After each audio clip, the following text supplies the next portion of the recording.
আসসালামু আলাইকুম। প্রিয় দর্শক, অন্য মঞ্চের আলাপচারিতায় আপনাদের সকলকে আমন্ত্রণ জানাচ্ছি। অনেক ঢাক ঢোল পিটিয়ে মিডিয়ায় নিউজ করে মরিশাস যাবার পথে ট্রানজিটে দুদিন কাটালেন বাংলাদেশের পররাষ্ট্রমন্ত্রী ডক্টর খলিলুর রহমান এবং তার সাথে ছিলেন পররাষ্ট্র উপদেষ্টা মিস্টার হুমায়ুন কবির। অনেকের সাথেই এই দুদিনে তারা মিটিং করেছেন, বিজেপি নেতৃত্বের সাথে, পররাষ্ট্রমন্ত্রীর সাথে, জাতীয় নিরাপত্তা উপদেষ্টার সাথে, এবং এই নিয়ে বাংলাদেশের মিডিয়ায় প্রচুর খবর প্রকাশিত হয়েছে এবং সবখানেই খুব পজিটিভ নিউজ ছিল।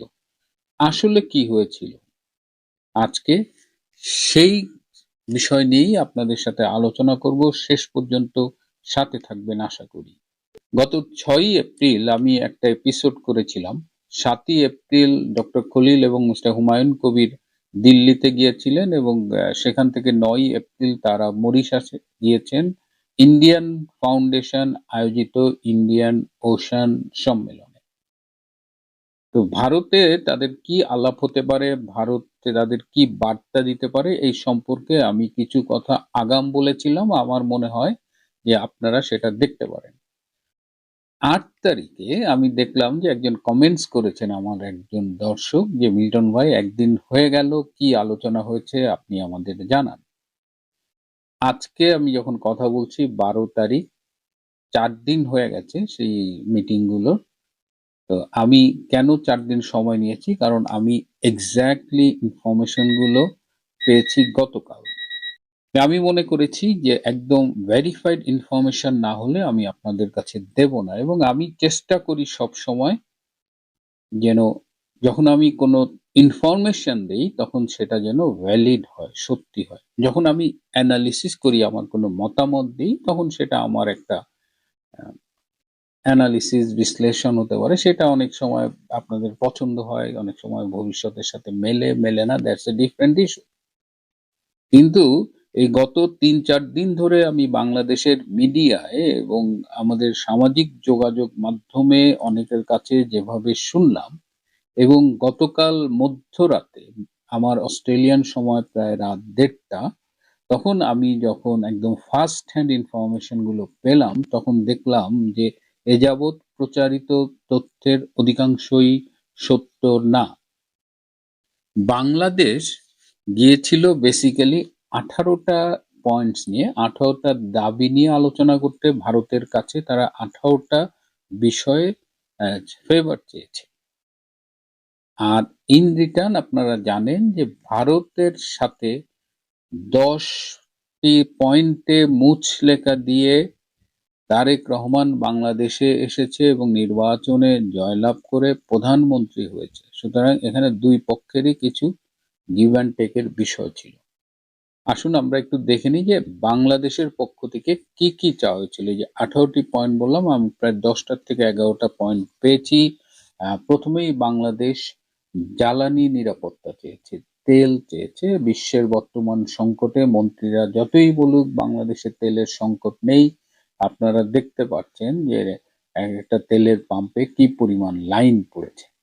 তো সেই জায়গাতে বাংলাদেশ তেল চায় এবং পাইপলাইন দিয়ে শেখ হাসিনার আমলে নির্মিত বাংলাদেশ ভারতের ভেতরে যে পাইপলাইন, সেই পাইপলাইন দিয়ে ইতিমধ্যেই বাংলাদেশ বেশ কিছু ডিজেল পেয়েছে। বাংলাদেশ চায় যে ভারত রাশিয়ার থেকে তেল কিনে শোধন করে বাংলাদেশের কাছে বিক্রি করুন। বাংলাদেশ বিদ্যুৎ চেয়েছে, বিশেষ করে আদানির যে বিদ্যুৎ কেন্দ্র রয়েছে, এবং সেক্ষেত্রে বিদ্যুতের যে বিল, সেই বিলটা দেওয়ার ব্যাপারে বাংলাদেশ একটু ফেভার চেয়েছে, যে মানে আস্তে আস্তে বাংলাদেশ বিলটা দেবে। 12টা নিত্য প্রয়োজনীয় পণ্যের অব্যাহত সরবরাহ, আনইন্টারাপ্টেড সাপ্লাই চেয়েছে বাংলাদেশ।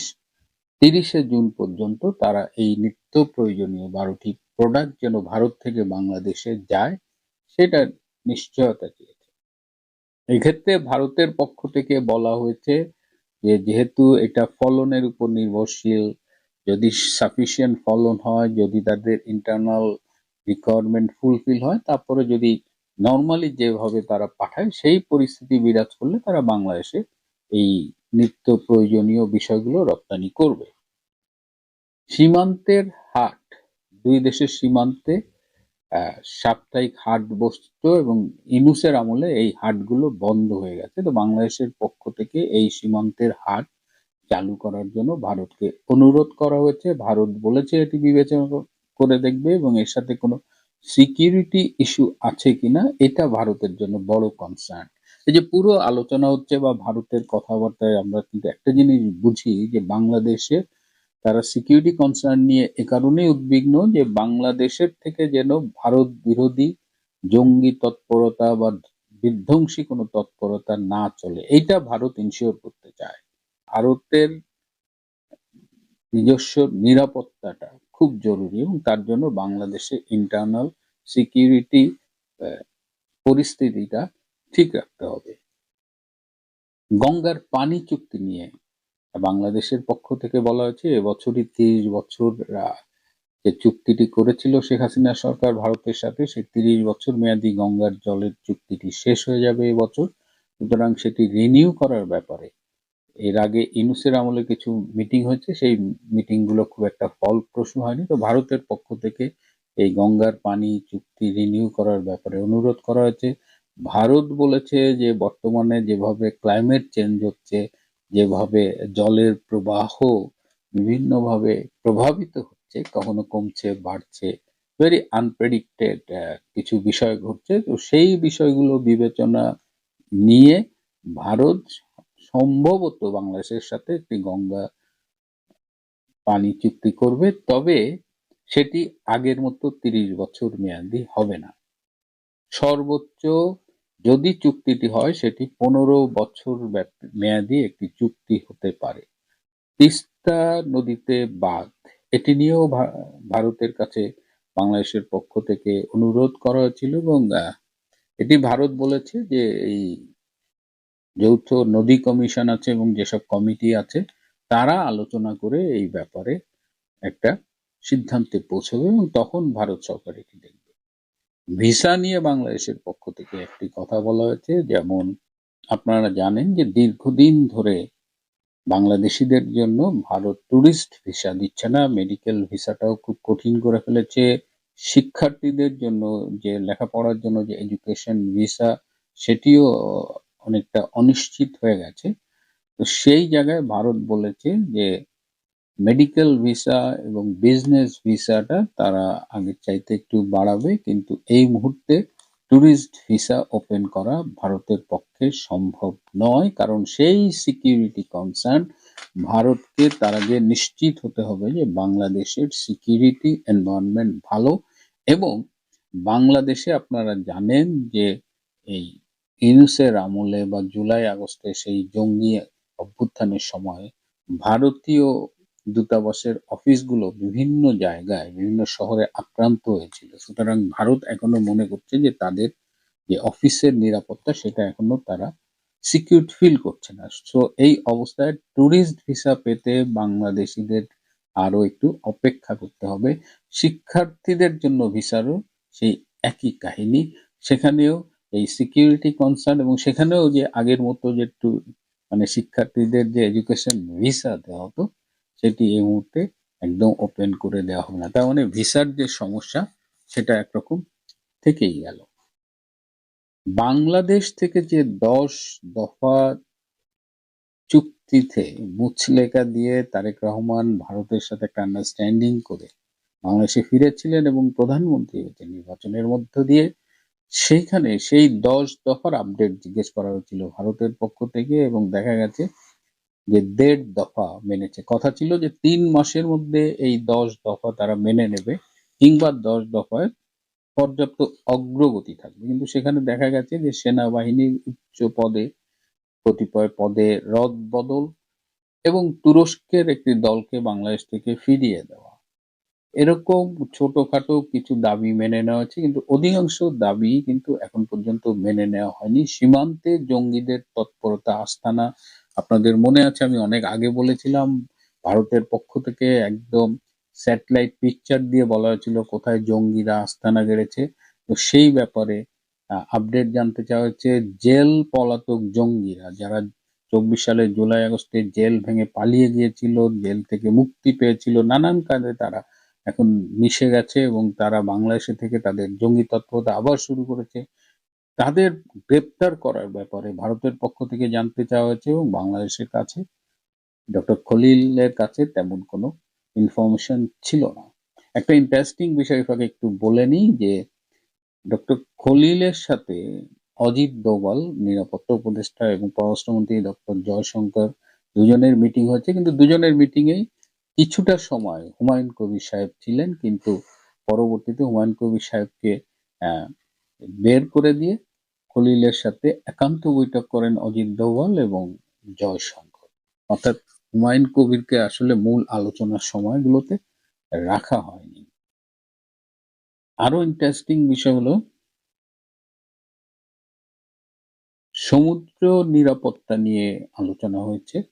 তো সেটা তো এই যে মরিশাসে যে যাচ্ছে ইন্ডিয়ান ফাউন্ডেশন কর্তৃক আয়োজিত যে ইন্ডিয়ান ওশান কনফারেন্স হচ্ছে, যেখানে বাংলাদেশ যাচ্ছে, এই ইন্ডিয়ান ফাউন্ডেশনটা কিন্তু বিজেপির এক্স জেনারেল সেক্রেটারি রাম মাধবে, তিনি এই অর্গানাইজেশনের প্রেসিডেন্ট এবং এটা একটা থিঙ্ক ট্যাঙ্ক লাইক অর্গানাইজেশন। তারা সিকিউরিটি অ্যানালিসিস করে এবং খুব প্রভাবশালী একটা অর্গানাইজেশন। তো এই সমুদ্রজনিত নিরাপত্তা, মেরিটাইম সিকিউরিটি, গভর্নেন্স, এগুলো আসলে এই মরিশাসেই আলোচনা হবে এবং এই যে কনফারেন্সটা হবে এর ফাঁকে ফাঁকে ডক্টর খলিল এবং ডক্টর জয়শঙ্করের মাঝে মধ্যে কথা হবে বলে ধারণা করা হচ্ছে। সবচেয়ে ইন্টারেস্টিং বিষয় হলো যেটি আমাদের মিডিয়ায়, আমাদের সামাজিক যোগাযোগ মাধ্যমে বলেছে যে বাংলাদেশের পক্ষ থেকে শেখ হাসিনাকে এবং সাবেক স্বরাষ্ট্রমন্ত্রী মিস্টার কামালকে ফেরত চাওয়া হয়েছে। সম্পূর্ণ ভুয়া তথ্য। পুরো এই যে ২-৩ দিন ছিলেন ডক্টর খলিল, একবারের জন্য শেখ হাসিনাকে বাংলাদেশ ফেরত চায়নি বা এই প্রসঙ্গটি আলোচিত হয়নি। আরো ইন্টারেস্টিং হলো যে হাদির সম্ভাব্য খুনি বলে যে দুজন ভারতে গ্রেপ্তার হয়েছেন, তাদের ফিরিয়ে দেওয়ার ব্যাপারেও বাংলাদেশের পক্ষ থেকে কোনো আলোচনা করা হয়নি, কোনো দাবি জানানো হয়নি। অথচ আমাদের মিডিয়া এটা নিয়ে একদম ফাটায় ফেলছে যে শেখ হাসিনাকে চাইলেন। কেউ কেউ বলছেন যে শেখ হাসিনাকে ফেরত চাওয়ার প্রসঙ্গ উঠতেই আলোচনা বন্ধ হয়ে গেল। কেউ কেউ বলছেন যে হাদির সম্ভাব্য খুনিদের ফেরত দেওয়ার ব্যাপারে ভারত ঐকমত্যে পৌঁছেছে, উইচ আর বেসলেস, এগুলো সত্যি না। আমাদের মিডিয়া আরো দেখলাম যে বাংলাদেশের প্রধানমন্ত্রী জনাব তারেক রহমান 10ই মে 3 দিনের জন্য ভারত সফরে যাবেন, এরকম একটা তারিখ কিন্তু ঘুরে বেড়াচ্ছে। বাংলাদেশের পক্ষ থেকে এরকম একটা প্রস্তাব দেওয়া হয়েছে, কিন্তু ভারত সেই প্রস্তাবে সম্মতি জানায়নি। ভারতের পক্ষ থেকে খুব ক্লিয়ার বার্তা দেওয়া হয়েছে যে বাংলাদেশের ইন্টারনাল সিচুয়েশনটা ইমপ্রুভ করতে হবে। 10 দফায় মুচলেখা দিয়ে তারেক রহমান কথা দিয়েছিল বাংলাদেশে একটা ইনক্লুসিভ পলিটিক্যাল এনভায়রনমেন্ট ফিরিয়ে আনা হবে, অর্থাৎ আওয়ামী লীগ সহ সকল রাজনৈতিক দল সেখানে রাজনীতি করবে। সেই কথাটি তারেক রহমান এখনো রাখেননি। কথা ছিল আইসিটির যে বিতর্কিত বিচার ব্যবস্থা সেটি বন্ধ করা হবে। কথা ছিল এই আইসিটিতে বিচারের নামে যে প্রহসন সেটি বন্ধ করা হবে। কথা ছিল আইসিটিতে যে প্রহসনমূলক বিচারের মাধ্যমে শেখ হাসিনাকে মৃত্যুদণ্ডের রায় দেওয়া হয়েছে সেটিও বাতিল করা হবে এবং আইসিটির এই অংশটি বেসিক্যালি বাতিল করা হবে। এই মুচলেখা দিয়ে কিন্তু তারেক রহমান ক্ষমতা নিয়েছেন, দেশে ফিরেছেন, কিন্তু এখন পর্যন্ত তিনি এই কথা রাখেননি। যদিও বাংলাদেশের পক্ষ থেকে বলা হয়েছে যে তারেক রহমানের আরো কিছুদিন সময় দরকার। এই মুহূর্তে তারেক রহমান যদি এই কাজগুলো করেন তাহলে হয়তো বিরোধী দল বর্তমানে যারা আছে বাংলাদেশে তারা হয়তো পরিস্থিতি ঘোলা করার একটা চেষ্টা করবে। যাই হোক, ওভারঅল যেটা বলতে চাই যে এই যে একটা সফর হলো, যেটা বাংলাদেশের পররাষ্ট্র মন্ত্রণালয় থেকে বিশাল বিবৃতি দিয়ে এই সফরের নানান প্রাপ্তির কথা বলা হচ্ছে, অথচ ভারতের পক্ষ থেকে দেখেন 4-5 লাইনের একটা বিবৃতি এবং সেখানে কোনো কিছুর কোনো নিশ্চয়তা নাই, কোনো সিদ্ধান্ত হয়নি। আমি একদম দায়িত্ব নিয়ে বলছি এবং আমি বলছি যে আমার ইনফরমেশন সোর্স কিন্তু ফার্স্ট হ্যান্ড। আমি দ্বিতীয় তৃতীয় কারো কাছ থেকে শুনিনি, কারো কাছ থেকে অনুমান নির্ভর কোনো তথ্য নেইনি। আমি একদম ওই মিটিং গুলোতে পার্টিসিপেট করেছে তাদের একজনের কাছ থেকেই এই তথ্যগুলো পেয়েছি। বাংলাদেশ মূলত বলা যায় যে শূন্য হাতে এই সফর থেকে ফিরল। প্রিয় বন্ধুরা, আজ এ পর্যন্তই। অবৈধ ক্ষমতা দখলদার ডক্টর মোহাম্মদ ইউনূসের রাষ্ট্রদ্রোহিতা, দুর্নীতি এবং স্বার্থ সংশ্লিষ্ট সকল বিষয়কে বৈধতা দেবার জন্য বর্তমান সরকার অর্থাৎ তারেক রহমান সরকার যে কর্মটি করছেন, এটা নিয়ে রাজনৈতিক, অর্থনৈতিক এবং সামাজিক বিষয় বিশ্লেষক যারা, তাদের মনে নতুন প্রশ্নের উদ্রেক দেখা দিয়েছে। এনসিপির নেতৃবৃন্দ লন্ডন সফর থেকে দেশে প্রত্যাবর্তনের পরে ইউনূস সম্পর্কে যে অভিযোগটা করেছিল, তারা বলেছিল যে লন্ডনে দ্বিপাক্ষিক বৈঠকের মাধ্যমে ইউনূস বাংলাদেশের সরকার এবং সকল ব্যবস্থা তারেক জিয়ার কাছে বিক্রি করে দিয়ে এসেছে। এটা নিয়ে অনেক আলোচনা তখন হয়েছিল। অতি সম্প্রতি পার্লামেন্টে গ্রামীণ ব্যাংক সংশোধন যে অধ্যাদেশ, সেটাকে বৈধতা দেওয়ার মধ্য থেকে নতুন করে সেই প্রশ্নের অবতারণ হয়েছে। অনেকের ধারণা গ্রামীণ ব্যাংক একটা প্রাইভেট ব্যাংক, এটার মালিক ইউনূস। প্রকৃত সত্য কি? না, গ্রামীণ ব্যাংক কোনো ব্যক্তি মালিকাধীন ব্যাংক নয়। রাষ্ট্রপতির অধ্যাদেশের মাধ্যমে সৃষ্ট এই ব্যাংকটি, এবং এই ব্যাংকটিতে সবচেয়ে বেশি অর্থ যোগান দিয়েছে রাষ্ট্র, অর্থাৎ জনগণের ট্যাক্সের টাকা। এই ব্যাংকের উপরে রাষ্ট্রের মালিকানা যে পরিমাণ ছিল, ইউনূস তার স্বার্থ সংঘাত অর্থাৎ কনফ্লিক্ট অফ ইন্টারেস্ট ভুলে গিয়ে তিনি রাষ্ট্রের নিয়ন্ত্রণ, রাষ্ট্রের মালিকানা কমিয়ে দিয়েছেন, অর্থাৎ জনগণের, সাধারণ মানুষের মালিকানা কমিয়ে তার স্বার্থ, তার নিয়ন্ত্রণের ব্যবস্থা করেছেন। এটাকে কি বৈধতা দেওয়া যায়? জনগণের স্বার্থের পরিপন্থী সিদ্ধান্ত। দ্বিতীয়ত, ইউনূস তার প্রতিষ্ঠানে আগামী 5 বছর ট্যাক্স দিতে হবে না, এই যে সেলফ ডিসিশনটা অর্থাৎ কনফ্লিক্ট অফ ইন্টারেস্টে তিনি যে সিদ্ধান্ত নিয়েছিলেন, সেটাকে কি বৈধতা দেওয়া কোনো আইনে সংকুলন হয়? অবশ্যই না। কারণ আগামী 5 বছর স্বাভাবিক নিয়মে ট্যাক্স পাওয়া গেলে হাজার হাজার কোটি টাকা ট্যাক্স আসতো, এবং সেই ট্যাক্সের টাকাটা জনগণের পক্ষে রাষ্ট্র গ্রহণ করত। তা জনগণের স্বার্থকে এক ব্যক্তিকে, একটা প্রতিষ্ঠানকে সুবিধা দিতে কর্তন করার ভিতর থেকে ইউনূসের যে অবৈধ সিদ্ধান্ত, সেটাকে তারেক রহমান তার পার্লামেন্ট নিয়ন্ত্রিত ব্যবস্থায় বৈধতা দিচ্ছেন। তাহলে কি রাষ্ট্রের এবং জনগণের স্বার্থের পরিপন্থী ইউনূসের ব্যক্তিগত এবং প্রাতিষ্ঠানিক সুবিধাকে বৈধতা দিয়ে তারেক রহমান কি প্রমাণ করেছেন? তিনি কি ইউনূসের সঙ্গে চুক্তি করে এসেছেন যে তার যত সুযোগ সুবিধা সেটাকে তিনি বৈধতা দেবেন? অনেকে তো বলতে চান যে ইউনূসের ধারাবাহিকতায় নেপথ্যে ইউনূস, সামনে তারেক সরকার। এটাকে কি আমাদের বিশ্বাস করতে হবে? দ্বিতীয় একটি প্রসঙ্গ খুবই প্রাসঙ্গিক। ডক্টর মোহাম্মদ ইউনূস নিজে ক্ষমতায় থেকে নিজে বিশ্ববিদ্যালয় নিয়েছেন, অতি স্বল্প সময়ের ভিতরে, অন্য কারো আবেদনকে মঞ্জুর করেন নাই। ডিজিটাল ওয়ালেট নিয়েছেন, তিনি তার নিজের উপর ধার্যকৃত আদালতের সিদ্ধান্তিত 666 কোটি টাকা ট্যাক্স মওকুফ করেছেন। তার বিরুদ্ধে চলমান সকল দুর্নীতির মামলা প্রত্যাহার করেছেন।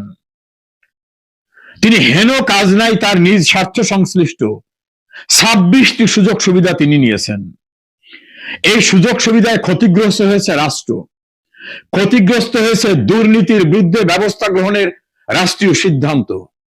সেই সকল কিছুকে বৈধতা দিয়ে তারেক রহমান ইউনূসের যে রাষ্ট্রদ্রোহিতার অপরাধ, দুর্নীতির অপরাধ, এই বিষয়কে বৈধতা দিয়ে কার্যত সেই দায়টি নিজের কাঁধে নেওয়া যুক্তিসঙ্গত হচ্ছে? একদিন কি এ বিষয়ে কৈফিয়ত দিতে হবে না? অবশ্যই।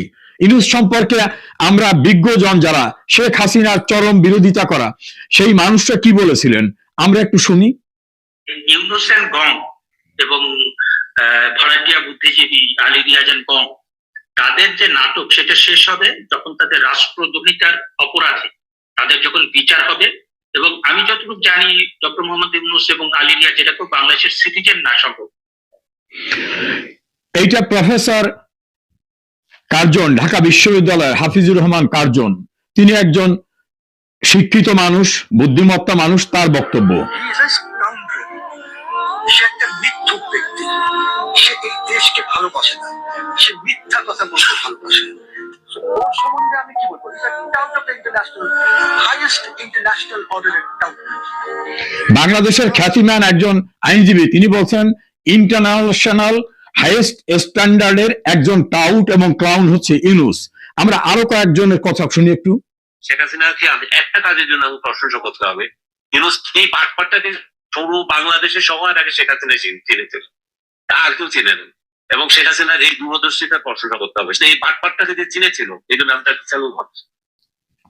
একজন প্রখ্যাত সাংবাদিক আনিস সাহেব তিনি শেখ হাসিনার তীব্র সমালোচক।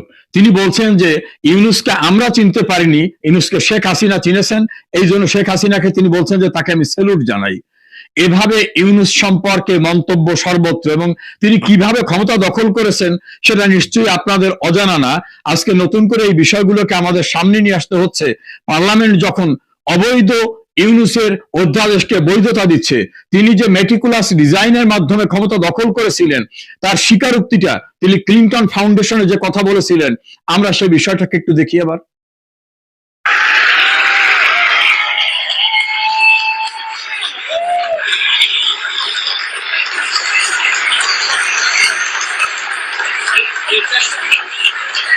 It just looked like any other young person. তিনি বলছেন যে এখানে ক্লিনটন ফাউন্ডেশনে গিয়ে তিনি বলছেন যে কোনো কিছু হঠাৎ করে ঘটে নাই, যা কিছু হয়েছে মেটিকুলাস ডিজাইনের মাধ্যমে এটা হয়েছে, অর্থাৎ সুপরিকল্পিতভাবে এটা যে করা হয়েছিল সেই কথাটা তিনি ক্লিনটন ফাউন্ডেশনে গিয়ে নিজে সেটা স্বীকারোক্তি করেছেন। এবং আলটিমেটলি তাদের টার্গেটটা ছিল যে শেখ হাসিনাকে উচ্ছেদ করা এবং ইউনূসের স্বার্থ রক্ষা করা। সেই বিষয়টি এখন প্রমাণিত সত্য। প্রসঙ্গ এসেছে ইউনূসের রাষ্ট্রদ্রোহিতা, রাষ্ট্রের স্বার্থ বিকিয়ে দেওয়া, কনফ্লিক্ট অফ ইন্টারেস্টের কাজ করা, প্রায় 26টি সুযোগ সুবিধা নেওয়া, দুর্নীতির মামলাকে ক্ষমতার অপব্যবহার করে তুলে নেওয়া, এই সকল ঘটনার অ্যাপ্রুভ করানো, অনুমোদন করানোর মধ্য থেকে বর্তমান সরকার প্রধান তারেক রহমান ইউনূসের অপকর্মের ধারাবাহিকতার দায় দায়িত্ব নিজ স্কন্ধে নিচ্ছেন। ভবিষ্যৎ বলবে এই দায় এড়ানো যাবে না।